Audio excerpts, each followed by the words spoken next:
សួស្តីបងប្អូនដល់នេះពេលព្រឹកព្រលឹមបានដឹកគោចេញយកមកចងនៅស្រែខាងក្រោយផ្ទះថ្ងៃរះឡើងក្រហមបងប្អូនហើយ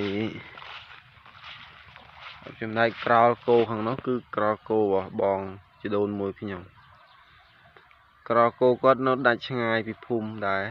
ដោយសារគាត់មានដីធំនៅខាងក្រោយនៅឆ្ងាយពីផ្ទះអញ្ចឹងនៅផ្ទះគេប្រជាជនគេនៅចិត្តហ្នឹងអញ្ចឹងហើយគាត់យកមកដាក់នៅ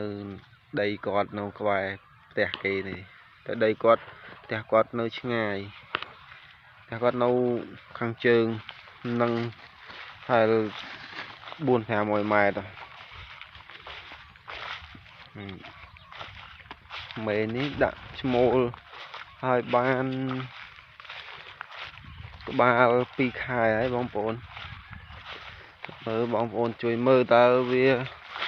រៀងប្លែករៀងដូចសាច់វាលើបហេងមិនជាងមុនដែរណាគោស្រែយើងតម្លៃគោស្រែក៏វាល្អដែរគោស្រែយើងបិទចិញ្ចឹមយឺតមិនងាយធំដែរតម្លៃវាគួរសមដែរបើគេទិញឲ្យវាសាច់ប្រភេទគោសាច់នៅខាងតំបន់ខ្ញុំនេះមិនក្រោមពី1 លានកន្លះទេប៉ិនមេមិញនេះបើសិនជារៀងសាច់រៀងមូលទៅចូល1 លានកន្លះទៅ1 លាន 7 ទៅ1 លាន 80 ម៉ឺន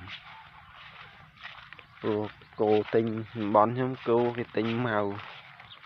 គេមើលតែសាច់គោចាមកាប់គោកាប់អញ្ចឹងគេអត់សូវហើឆ្អឹងគោឆ្អឹងលេងឆ្អឹងខ្ពស់លេងឆ្អឹងធំអីទេសំខាន់គោសាច់មេនេះមិញនេះមេរបស់កូនរបស់មេនេះឯង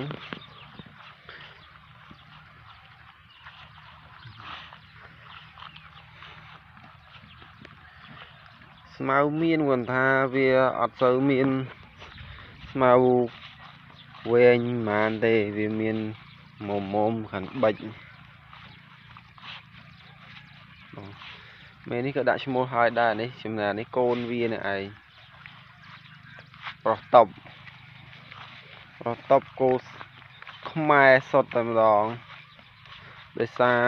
បាវាបាគោខ្មែរអត់បានដាក់បាកាត់អីទេបើមែននេះបានដាក់បាវាបាឡាយមេនេះកូនមេមួយធំមិញមេនេះក៏បាឡាយដែរ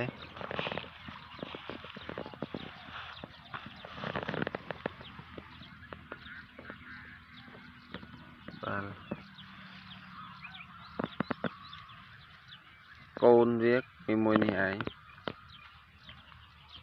កូនមួយនេះឯង